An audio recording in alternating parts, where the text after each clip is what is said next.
Arts college principal professor Kasim గారు, Osmania university సిబ్బంది అందరూ కలిసి ఈ కార్యక్రమాన్ని మీరు ప్రారంభించాలి. ఉస్మానియా యూనివర్సిటీకి మీరు పర్యటించాలని వారు ఆహ్వానించడం జరిగింది.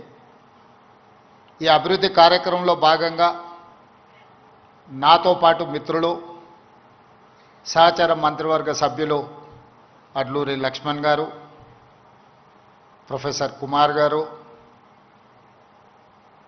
Yogita Rana education principal secretary గారు, Hyderabad city commissioner DGP CV Anand గారు, దేవసేన గారు, రిజిస్ట్రార్ గారు, ఇక్కడికి విచ్చేసిన తెలంగాణ నలుమూలల వైస్ ఛాన్సలర్స్ ప్రొఫెసర్ కోదండరామ్ గారు, education commission members, Osmania university teaching non teaching staff, విద్యార్థులందరికీ కూడా నా శుభాకాంక్షలు తెలియజేస్తున్నాను. ఉస్మానియా యూనివర్సిటీ అనే పదం తెలంగాణ పదానికి ప్రత్యామ్నాయ పదం. తెలంగాణ అన్న, ఉస్మానియా యూనివర్సిటీ అన్న, ఈ రెండు అవిభక్త కవపుల లాంటివి. ఈ మాట నేను చాలా అథారిటీతో మాట్లాడుతున్నా. 1917లో ప్రారంభించబడ్డ ఉస్మానియా యూనివర్సిటీ, ఏ నిజాం సర్కార్ ఈ ఉస్మానియా యూనివర్సిటీని ప్రారంభించిండో 1935 వచ్చే సమయానికి నిజాం నవాబును పొగుడుతూ పాడడం కాదు,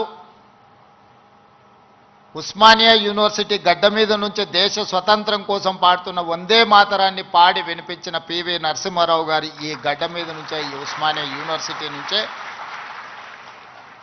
ధిక్కార స్వరాన్ని వినిపించిండు. 1938 సాయుధ రైతాంగ పోరాటానికి తండాలలో, గూడాలలో, మారుమూల పల్లెల్లో ఉన్న ఎర్రజెండ మోసినోళ్ళు ఎందరో మంది ఆనాడు ఉద్యమ బాట పట్టినప్పుడు కూడా ఈ ఉస్మానియా యూనివర్సిటీ అండగా నిలబడి ఆనాటి పోరాటాల మీద ఈ గడ్డ మీద చర్చ జరిగింది. ఆ అంశమే కాదు, ఈ ఉస్మానియా యూనివర్సిటీకి ఒక గొప్ప చరిత్ర ఉన్నది. జాతీయ స్థాయిలో హోంమంత్రిగా పనిచేసిన శివరాజ్ పాటిల్ నుంచి మొదలు పెడితే దేశ రాజకీయాలనే శాసించి ప్రపంచ దేశాలతో పోటీ పడగలిగిన ఆర్థిక బలోపేతమైన దేశంగా తీర్చిదిద్దిన పివి నరసింహారావు గారు ఈ ఉస్మానియా యూనివర్సిటీ విద్యార్థిని. వీరే కాదు, తొలి తెలంగాణ ఉద్యమానికి నాయకత్వం వహించిన ఆనాటి డాక్టర్ చెన్నారెడ్డి గారు, మల్లికార్జున్ గౌడ్ గారు, మదన్ మోహన్ లాంటి వాళ్ళు ఈ ఉస్మానియా యూనివర్సిటీని విద్యార్థులే అని ఈరోజు మనం గుర్తు చేసుకోవాలి. వారే కాదు, ఉస్మానియా యూనివర్సిటీ విద్యార్థి రాజకీయాలలో రాణించి ఉత్తమ పార్లమెంటేరియన్గా ఈ దేశానికి, దక్షిణ భారతదేశంలో మొట్టమొదటి ఉత్తమ పార్లమెంటేరియన్గా రాణించిన జైపాల్ రెడ్డి గారు ఈ ఉస్మానియా యూనివర్సిటీ బిడ్డని. వారి తర్వాతి తరంలో ఒక జార్జి రెడ్డి, ఒక గద్దరన్నను అందించిన గడ్డ ఈ ఉస్మానియా యూనివర్సిటీ. ఆ తర్వాత చాలామంది ఈరోజు ఇక్కడ ఉన్న తెలంగాణ ఉద్యమంలో క్రియాశీలక భాగస్వామ్యం తీసుకున్న ఎంతోమంది విద్యార్థుల నుంచి ప్రొఫెసర్లుగా నుంచి తెలంగాణ సాధనలో తమ వంతు కర్తవ్యాన్ని నెరవేర్చిన వాళ్ళు ఈ గడ్డ మీద నుంచి ఇక్కడ చదువుకున్న వాళ్ళే, ఇక్కడ సమస్యల మీద చర్చించిన వాళ్ళే. తెలంగాణ సమాజానికి సమస్య వచ్చినా, తెలంగాణ సమాజానికి సంక్షోభం వచ్చినా, తెలంగాణ నలుమూలలో ఏ సమస్య వచ్చినా మొట్టమొదట చర్చ జరిగేది, మొట్టమొదట ఉద్యమానికి పునాది పడేది ఈ ఉస్మానియా యూనివర్సిటీ నుంచే. కేవలం ఉస్మానియా యూనివర్సిటీ చదువుకోవడానికి, ప్రభుత్వ ఉద్యోగాన్ని సాధించడానికి కాదు, ఈ తెలంగాణ సమాజమైన 4 కోట్ల ప్రజలకు ఏ సమస్య వచ్చినా ఆ సమస్య మాదిగా భావించి చదువుతో పాటు పోరాటాన్ని నేర్పిన ఉస్మానియా యూనివర్సిటీ ఈనాడు తెలంగాణ రాష్ట్ర సాధనలో రాజకీయ పార్టీలు రాజకీయ నేతలు వైఫల్యం చెంది ఇక మా వల్ల కాదు అని కాడి కింద పడేసినప్పుడు ఉస్మానియా యూనివర్సిటీ విద్యార్థులు ఉద్యమ బాట పట్టిన తర్వాతనే ఈ తెలంగాణ రాష్ట్ర సాధన కళ సాకారమైంది.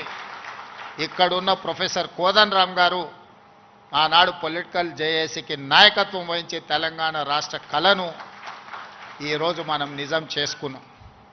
ఆనాడు చాలామంది చాలా రకాలుగా ప్రయత్నాలు చేశారు. ప్రతి ప్రయత్నంలో ఒక రాజకీయ ప్రయోజనంతో కూడుకున్న నిగూఢమైన ఒక ప్రణాళిక ఆలోచన ఉండడం వల్ల ఆ రాజకీయ నాయకుల యొక్క రాజకీయ ప్రయోజనం కోసం ప్రయత్నం చేస్తున్నప్పుడు వాళ్ళని సంపూర్ణంగా సమాజం విశ్వసించలేదు.